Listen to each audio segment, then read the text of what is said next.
పెట్టిన నేపథ్యంలో అంటే ఇక మిగిలిండేది కేవలం రెండు బడ్జెట్లు ప్రవేశపెట్టే అవకాశం. So majority of the time అయిపోయిన పరిస్థితుల్లో ఆ బడ్జెట్ కూడా ఆయన ప్రవేశపెట్టిన తర్వాత అసెంబ్లీ సమావేశాలు కూడా దాదాపుగా 16 రోజులు దీని మీద చర్చ జరిగిన పిమ్మట చంద్రబాబు నాయుడు గారిని ఆ 16 రోజుల అసెంబ్లీ సమావేశాలు జరిగిన తర్వాత రాష్ట్ర ప్రజలకు ఏదైనా దానివల్ల మంచి జరిగిందా అన్నది ఒక్కసారి ఆలోచన చేస్తే 16 రోజుల అసెంబ్లీ సమావేశాలు సైతం చంద్రబాబు నాయుడు గారి బడ్జెట్ మీద తాను పెట్టిన మోసాలు, కల్పిత లెక్కలు, అబద్ధాలు ఇవి మాత్రమే ప్రజలకు కనిపించాయి తప్ప ప్రజలకు జరిగిన మేలైతే ఒక పెద్ద సున్నా. ఇన్ఫ్యాక్ట్ ప్రజలను ఎలా తప్పుదోవ పట్టిస్తూ ఉన్నాడు అన్న విషయంపై నేను గత నెల 19వ తారీఖున ప్రెస్ మీట్ పెట్టి చాలా సవివరంగా కూడా చెప్పాను. తనను మొదటి బడ్జెట్లో తాను పెట్టినప్పుడే అయ్యా చంద్రబాబు గారు వీటికి సంబంధించి సమాధానాలు ఉన్నాయా అని చెప్పి అడగడం జరిగింది. ఇప్పుడు చివరికి కాగ్ రిపోర్టు కూడా చంద్రబాబు నాయుడు గారిని ఆ రోజు నేను ఏదైతే వివరాలు అయితే చెప్పానో వాటినే కాగ్ రిపోర్టు కూడా రూఢీ చేస్తూ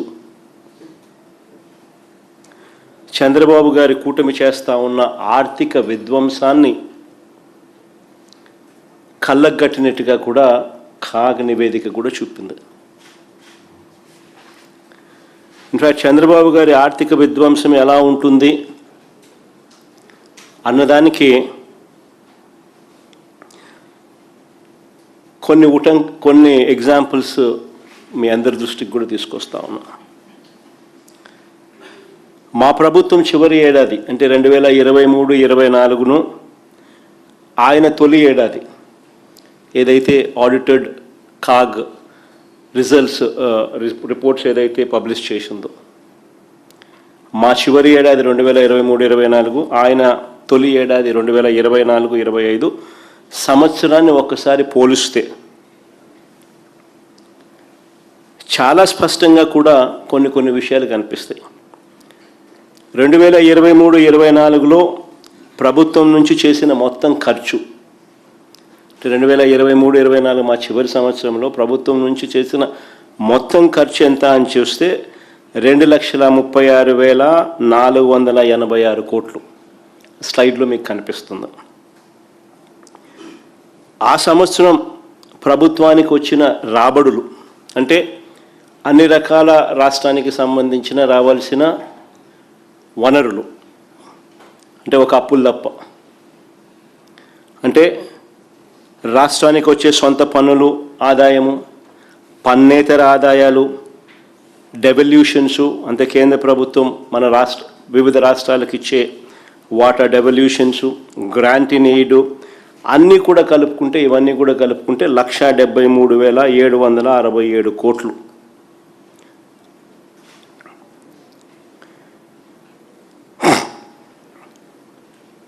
మా ప్రభుత్వం చివరి ఏడాదిలో రెవెన్యూ లోటు 38,682 కోట్లు,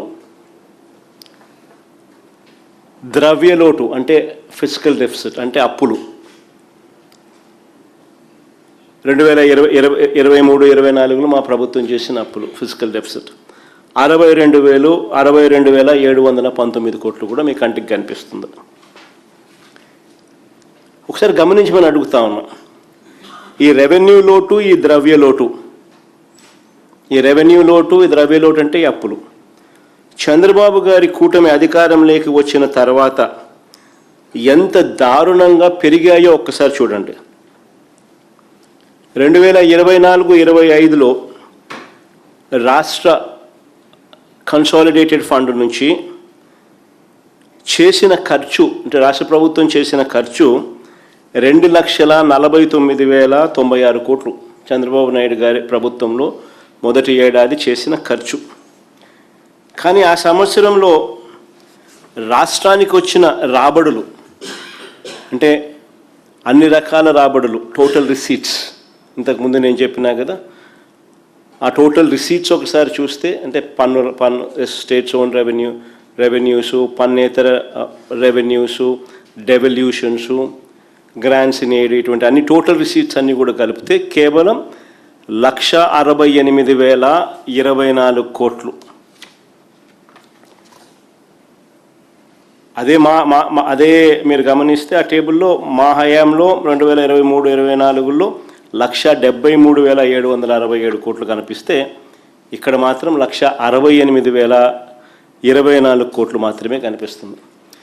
ఇంకా గమనిస్తే 2024-25 అంటే చంద్రబాబు నాయుడు గారు మొదటి ఏడాది చూస్తే రెవెన్యూ లోటు ఏకంగా 60,285 కోట్లు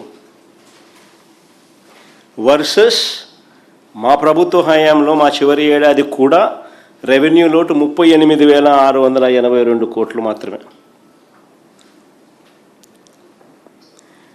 అక్కడ నుంచి మా హయాంలో చివరి ఏడాదిలో రెవెన్యూ లోటు 38,682 కోట్లుంటే ఆయన హయాంలో రెవెన్యూ లోటు ఏకంగా 60,285 కోట్లకు ఎగబాకింది. ఇక 2023-24లో అంటే మా ప్రభుత్వ హయాంలో ఫిజికల్ డెఫిసిట్ అంటే అప్పులు మేము చేసింది ఎంత అని చూస్తే 60,285 కోట్లుగా కనిపిస్తుంది.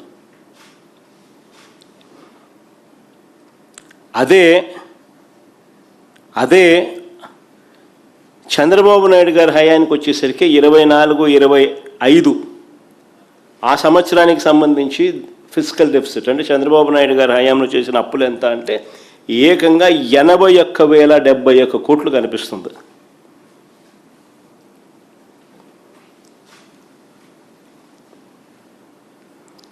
అంటే చంద్రబాబు నాయుడు గారి హయాంకు మన హయాంకు తేడా చూస్తే చంద్రబాబు నాయుడు గారి మొదటి ఏడాది రాష్ట్రానికి రాబడులు తగ్గాయి.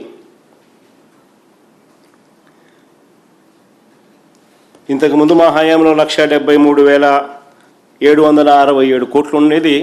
చంద్రబాబు నాయుడు గారి హయాంలోకి వచ్చేసరికి 1,68,024 కోట్లు. రెవెన్యూ డెఫిసిట్ ఏకంగా 56% పెరిగింది. 38,680